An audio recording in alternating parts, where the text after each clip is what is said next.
My God, my God, my God, I just wanna thank you, yeah. All the things you do me, all the things you do me, I just wanna thank you, yeah.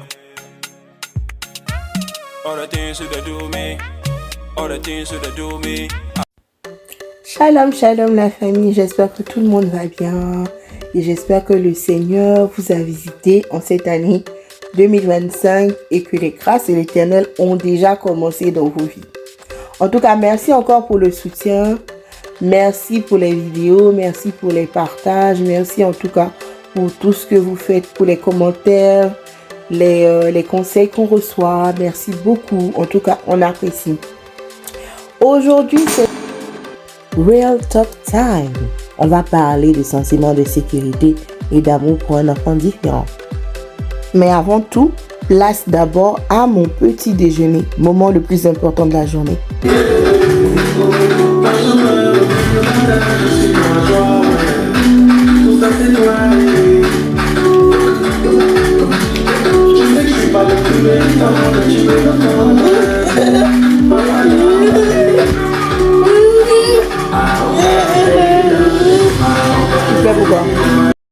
Alors, établir un sentiment de sécurité et d'amour pour un enfant différent, qu'il soit neurotypique, porteur d'un handicap ou tout simplement ayant une sensibilité particulière, demande avant tout une approche adaptée à ses besoins uniques.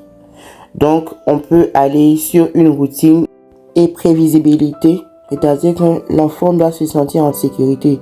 Il doit savoir à quoi s'attendre, une routine stable et des repères clairs qui les rassurent. On peut aussi prévoir un espace adapté, un endroit calme où l'enfant peut se réfugier en cas de surcharge sensorielle ou d'émotions vraiment intenses.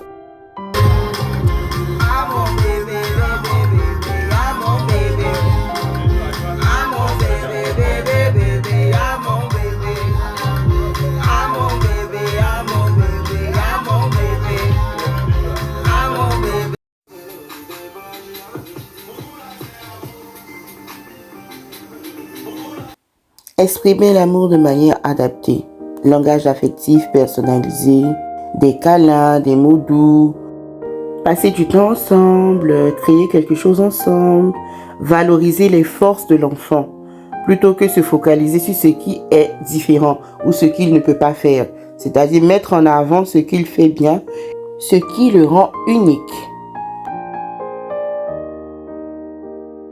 Écouter et comprendre ses émotions. Valider ses ressentis plutôt que minimiser, genre ce n'est rien.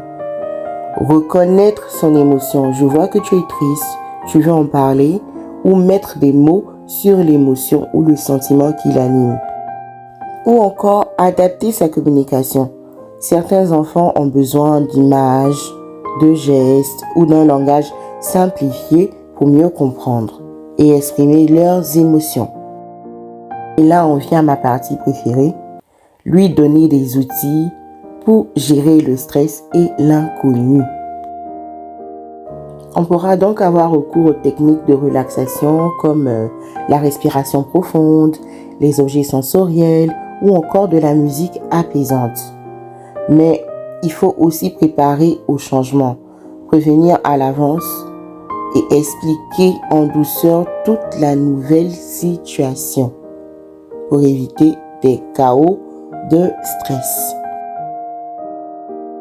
Alors cela nous emmène à favoriser l'inclusion et l'estime de soi. Il va donc falloir encourager les interactions sociales, à son rythme bien sûr, en trouvant des activités adaptées où il ou elle peut s'épanouir avec les autres. Ne surtout pas le comparer à un autre enfant. Chaque enfant évolue différemment. Le comparer aux autres peut lui donner un sentiment d'échec.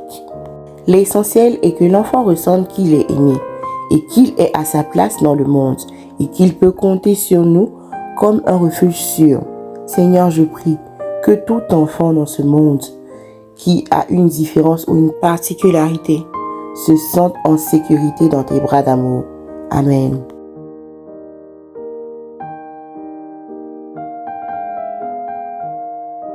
Shalom, que le Seigneur vous bénisse.